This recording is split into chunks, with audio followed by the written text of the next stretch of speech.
I saw one young man, they call him Adeyanju, from Kogi State. He's also part of civil society. This was a young boy who came to me, that went to deputy, he went to National Publicity Secretary of PDP. I said, no. Yes, I said no. Yes, I said won't be, and it was not. Yes, I have no regret about it. Then suddenly became a civil society activist. What kind of country are we in? Then you see him to go to a place to say, wike, you are grabbing Lauruga. This is the kind of civil society you are talking about. People who have no job. You turn to civil society. His outburst about me and some persons in the country. Our only crime is that we have decided to challenge him. We have decided to do constructive criticism to some of his bad policies, his anti-people policy in the FCT, and issues around land grabbing of poor people's homes, and giving it to his friends. Thank God that in his reply, he has not faulted us for the allegations we have raised. He has said yes, that he's giving the land that he's grabbing from poor people to his friends. That should he give the land to his enemies? This is the kind of people. These are the kind of people that are ruling our country. People that should be in jail. People that should be in jail for corruption, for stealing, for electoral fraud and malpractice. They're the ones that want to give lectures on morality. He allegedly said that I came to him, I begged him to be National Publicity Secretary of PDP. All Nigerians know that I resigned from politics 8 years ago. And that event that he's talking about happened before I even resigned from politics. Since my resignation from politics, I have been jailed, I have been handed, I have been beaten on the street. Yes, and Wike has severally called me over the years. We have maintained communications with him. And many times when I criticize him, he calls me and said he does not want friendship with me again. He does not like to be criticized. I didn't meet only Wike. I met, when I was still actively in politics, I met every governor of the PDP then. I've never seen where consultation with party leaders results, or he will be tagged begging. And Wike did never said to my face that he would not support me. In fact, when I was actively in politics several years ago, he told me twice, he supported me twice. First, you will recall that he was the one that brought Alimadu Sheriff. We opposed him for bringing Alimadu Sheriff. We said it was selfish, it was personal. He kept saying he was right. And after Alimadu Sheriff showed him Shege, he came back again and was crying. So the issue was, when I was in PDP about close to 9 years ago, the party wanted to do a convention. And because the party wanted to do a convention, I wanted to initially contest for public secretary because that was what was zoned to the North Central, where I come from. Thank God he gave background information about me. He kept saying, oh, that young boy, one young man. Wike is just 11 years older than me. Maybe it's because he's not looking like, he's looking older than Tinubu and Buhari combined. That's why he now feels that he's an old man, he's an ancient of days. Wike is a young man. I don't know where he got this idea that he's now an elder statesman for making noise all over the place. So I can do this all day, all year. He said I'm jobless. Look at the edifice that you people have come to. This is our office. Does this place look like a jobless place? We employ over 25 people in this place. That is both lawyers and non-lawyers alike. Somebody says that we are jobless. We are not like Wike, who has always had his mouth tied to the bottle patrimony of our country. I have never been elected as a public official or a political appointee. I was a trader.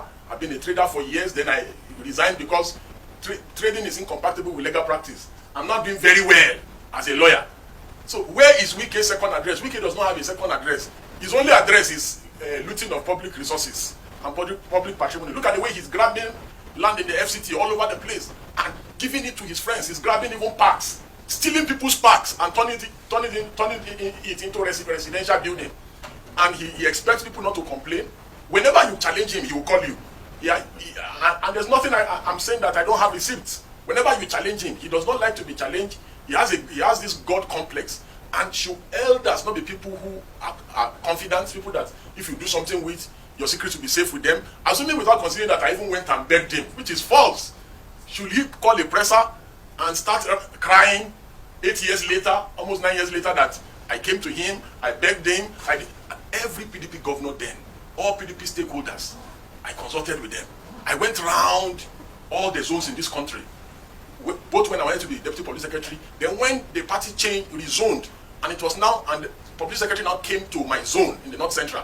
I still went around. Everybody endorsed me. About over 8 years ago, everybody endorsed me. David Mark, all the leaders from the North Central endorsed me. In fact, my state leaders, state caucus, they told everybody running from Kogi to step down for me when we got to Port Harcourt. There's no governor, and they are all around, even all his G5 governors. You can go and fact check me and ask all of them. There's none of them that I did not meet over 8 years ago to consult on this matter. I consulted all stakeholders in the party. And that time, what made me to start fighting, what made me to disagree with Wike was, he called us and said he was going to support Jimmy Agbaje. He said he was going to support Jimmy Agbaje because Southwest has never produced a national chairman for PDP. And he made a fantastic case for Jimmy Agbaje. We said, okay, no problem. Subsequently, after some time, we started hearing that he wanted to now support his kinsman, which is Secondus. Because according to him, he said Jimmy Agbaje is beginning to prove like he's somebody that cannot be controlled. You know, Wike is always looking for puppets. That's why he has found himself in this quagmire with Fubara. And I commend Governor Fubara for dealing decisively with him. That's how to deal with tyrants. You must show them that you reduce them to nothing and show them that they are absolutely nothing. Wike is nothing without politics. He's nothing without our political coffers. The reason why he's making so much noise and constituting nuisance all over the place is because of our collective patrimony that he loots and steals, because of the land he's grabbing in the FCT. That's why he's making this much noise. You know, so he changed his mind and said he went to support Secondus. And many of us, believe me, all those that know me, know that the first time I was arrested as an activist was when I was just merely 17 and I was detained. Over the years, over the decade, close to 3 decades, I have, at the personal expense of my life, been active in criticizing government. I've put my own personal freedom. Buhari arrested me almost about 11 or 12 times in 8 years. When Wike was having a field day looting Rivers money. We put our life on the line for this country. Clowns and charlatans like yes, Wike will open his dirty mouth and tell us that that I'm claiming that I'm an activist. And who is an activist? An activist is not somebody whether is political or apolitical. An activist is somebody that is seeking for societal change. The great Ganifa the sage ran for election in this country, contested for election in this country and lost. Ganifa is one of the most revered activists in this country, even on the continent. The great Femi Falana, Baba Falana, he ran for governor in Ekiti and lost. Does that reduce the quality of the work that he does for the society? Mandela the Great ran for political office, won. If Martin Luther King was around, Martin Luther King would have run for office. Wike wants everyone to leave politics to rogues like him, people that change election results and falsify election results. His idea of nation building is where rogues like himself will be in charge at the helm of affairs. You know, so all citizens of conscience should get involved in politics. I have no interest in politics anymore. I have gone, I have tried, I have seen that they can never change. They are dirty people. They do not play by the books. Even when I was in PDP, I was always criticizing them. And Wike himself can attest to this. I'm not a stranger to him. Because he knows I'm from Kogi. And he gave full detail of me, which means he knows I'm not a stranger to him. We talk on WhatsApp, we talk all the time.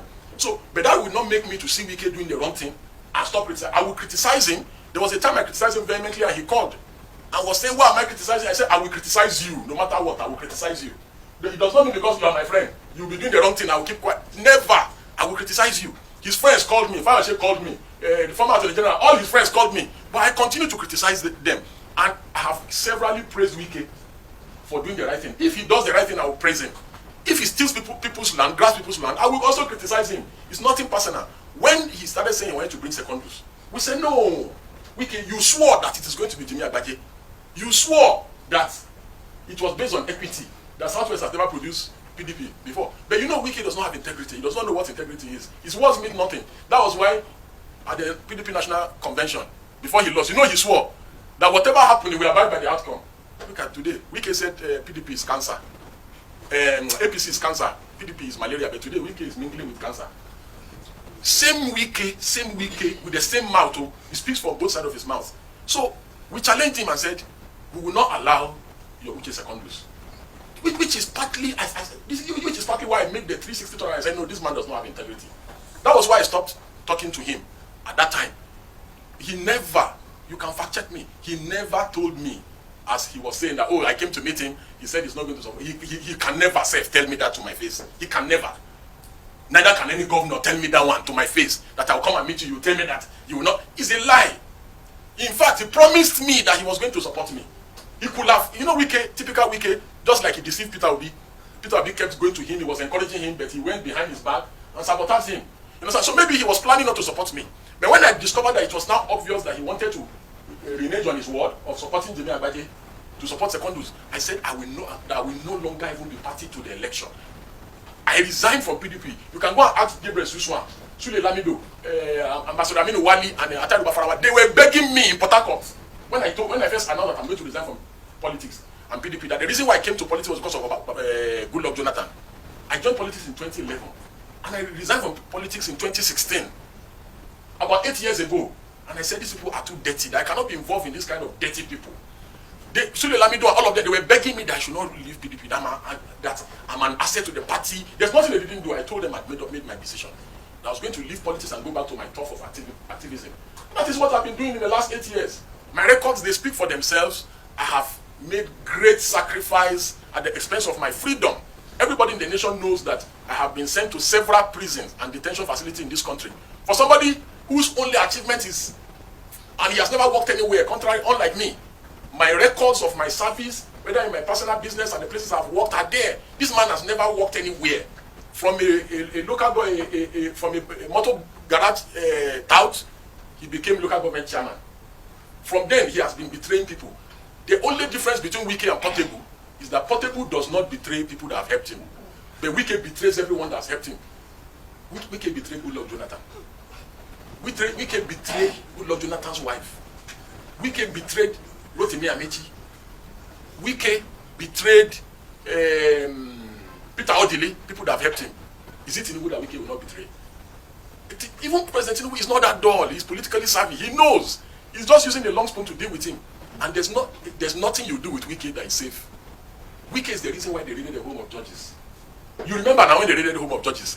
Wike is one of the reasons, allegedly, why the former CCGM was removed from office. He kept going around saying that he has judiciary in his pocket and he was mentioning names. So there is the only difference between him and Portable is that when you do something with Portable, at least Portable will not go against you and betray you. But no matter what you do for Yesa Wike, he will betray you. No matter what you do for him. So I'm not surprised that elders that should be confident, the people that, in his response to our criticism of him trying to buy the judiciary and pocket the judiciary, he said it is the president that asked him to be building houses for judges and giving judges cars. Was he not building houses for judges when he was governor in Rivers State? Was it Bola Ahmed Tinubu that told him to build houses and be buying cars for judges when he was in Rivers State? All this land grabbing that he's doing, the people that are doing deals with him, he will still expose all of them. All the land grabbing. He already said, he's allegedly saying that it is Tinubu that is telling him to grab people's land in the FCT. That it is Tinubu's wife that is telling him to grab people. He's telling people already, go to the FCT and the FCTA. He has turned the place to Obiakbo. All Rivers people, he made them to, imagine in the FCTA now, and the FCT, the directors now report to Wike's aides from Rivers State. What a shame and a parody of some sort. And you know, he's a maximum ruler. Bullies people, just a bloody bully and a coward. Bullies people in the FCT, insults people anyhow, talk to people anyhow. Same weekend was talking in this interview that Bala Mohammed, he said that Bala Mohammed should never have been the chairman of PDP Governors Forum. That in PDP that they do it based on a rotation. North-South, North-South. Okay, after Mimiko was a PDP Governors Forum chairman, the next chairman was Fayoshe, his friend. It is always the most senior person, the most senior governor, the most senior ranking governor that becomes the Governor Forum chairman. Do you understand? So when his friend Fayoshe took over after Mimiko, he did not see anything wrong in it. But now he sees something wrong in it. Same Wike is insulting the revered Professor Chidi Odikalu, who has been critical of him trying to compromise our judiciary, saying that Wike calls some people, he said they are Arise lawyers. Look at Wike, that has never worked anywhere in his... Let Wike bring his CV. Let Wike bring his CV, let me bring my CV. Where has Wike ever went to 5 has he ever done in his life? Whose salary has he ever paid? Do you know how many people's salary we pay? We've been paying in the last couple of years, even before we joined the legal profession, as traders. We are accountable people, we are tax-paying people. You know, so it does not make any sense whatsoever. Imagine Wike threatening a director in FCDA to resign. Just because of selfish interest. If he wants to do anything in your department and you don't agree, he will bully you. He will force you to resign, or he will make your directorate redundant. And the people are scared of him, they cannot speak. And this is why I'm making myself available to them, all of them that Wike is bullying in FCT and FCDA. Come to me, I will help you. Come to me, I will deal with him for you. Report him to me, I'm his order, I will deal with him. Friendship is this. And I told him, this is on record, let him come out and deny it. And I told him, I said, friend or not, I will criticize you. If you do bad, I will criticize you. If you do good, I will criticize you. Now my question, sir, is this. Talking about this graph. Had followed the due process of law. You know he does not like to follow due process of law. If he had followed due process of law in the aspects concerning Ruga community and all the places that were demolished in Sabolugbe and everywhere, I will have messaged him and say, before demolition, do this, do this. So a man just come brashly, without following the process of law, start demolishing properties, so we say I should engage him. That's an unreasonable person. The only language is like during Buhari. They kept reaching out to me during Buhari. I refused to engage them because they are unreasonable government. A government that will just come and start shooting protesters. Do you know how many Shiites Buhari killed? You want me to engage that kind of government? Wike is an unreasonable person. I know him very well. This is the only way. And we have achieved our aim. What we wanted to achieve, we got him to go there. The people are now being they are going to be relocated. Is the Jadeyoju 1, Wike 0. And if he does it again, I will do it again to him. Nobody changes a winning strategy. My strategy was to intimidate him. And he said nobody can intimidate him. I already intimidated him already. And if he does it again, I will intimidate him again. That one is not, he says nobody changes a winning strategy. It's a strategy that works for me. If he goes after poor people's home again, I will do to him same thing that I've done to him now, and we will get justice for the victims. Because there's due process of law. You are supposed to have gone to the tribunal, do the procedure. If the people loses, the people have right of appeal to the High Court. None of those due process of law was followed. It just took bulldozers and went to bulldoze their houses and claim that they are shanties. That is invariably said that poverty is a crime. What crime have the people committed by being poor? They will always be the poor among us. Even during the time of the prophets, the poor were always among us. And we must tolerate the poor, because if we don't tolerate the poor will have no option but to eat the rich. And the rich will not be able to sleep if the poor cannot sleep. So that's one. On the second issue of what should be the political solution to the River State impasse, believe me, there's nothing that Fubara will do that will make Wike to back down. All of us in this new room knows Wike. All of is a totalitarian. He does not believe in middle ground. He will not shift. The governor has shifted severally, numerously. The way out is for the governor to confront him frontally. Like the way we have come. Wike does not like to be challenged. Once you challenge him, he becomes very jittery, and starts talking anyhow. So the governor should challenge him headlong. There is no issue. The law is settled that when people defect, they lose their seat. It's settled law. The Supreme Court has said it. Then they went and got a lower court to make another ruling on the same subject matter. So Fubara should just man up and challenge the guy. He's not God. This God complex that Wike has, that his words are supreme, he believes that this is a dictatorship. The same treatment that Wike has given to people that have supported him, he will give it to Tinubu. Tinubu will not be an exception. And assuming without considering that I went to beg Wike, like he said in his interview, about over 8 years ago. So that means Wike is the oracle of PDP, is the one that makes people in PDP. So why couldn't he make himself PDP presidential candidate? Why couldn't Wike make himself PDP presidential candidate? Since he's the oracle of PDP, he's the one that determines who gets what, when, and how in PDP. Okay, why couldn't the oracle of PDP, why couldn't he make himself PDP presidential candidate in the last primaries? Okay. The last one here. For different reasons. And activism is not the exclusive preserve of anybody. There's no law that says, if only Aisha Yusufu that must be an activist. It's only Deji that must be an activist. It's only Femi Falana or late Gani. Everybody is an activist in their own right. Whether you're a journalist, you use your platform to activate for societal change, whether you're an NTA, you are a News Central, wherever you are. So in my own little space, I'm just doing my own little best. I'm not saying I'm perfect. I'm not saying that I have the right motivations or so. But even in my little corner, I've been able to get Wike to be uncomfortable. In my little corner, I've been able to get Wike to be uncomfortable. I got Wike to leave his office. And he went to the community to address them. Do you know what it takes to get somebody like Wike that is full of himself to leave his comfort zone? Do you know what it means to get Wike to summon a media party after going to Ruga? So, let me tell you something. There are few people like me that can do what I do. And I say this with all sense of humility. These things that we do is at personal cost. At great personal cost to our lives. And we'll continue to do it. It does not matter if tomorrow Wike is the victim. We will still activate for, after all, people that have jailed us, we have activated for them in the past. So who is Wike? Where are the people that were feeling so powerful? Where is Erufai today? There was nothing Erufai didn't do in this town. Where is Erufai today? And just like I've said, a word is enough for the wise. Wike is 11 years older than me. But he's seeing himself as a grandfather today. Maybe by explaining himself, it's enough satisfaction for me personally. And this is a promise to Wike that I will do more. I will make him to do more, shall I?